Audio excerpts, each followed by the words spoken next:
Sertan. Güzel misiniz?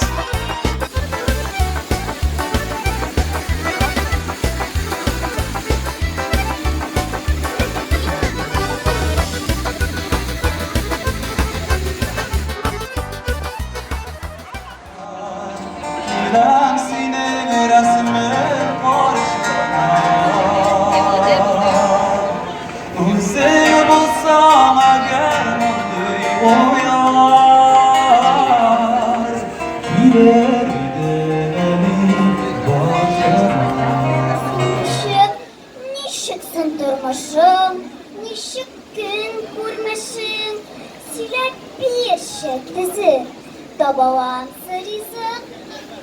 Bilem ömür boylarına, ninadı kavrar, erkek gülüyor, erkek gülüp toplar. Genişte kalan, kalplerimde yaşlıktaki tanışırlar, aşırışırlar, kanalından cılaşırlar, yiğit ikili masatırlar.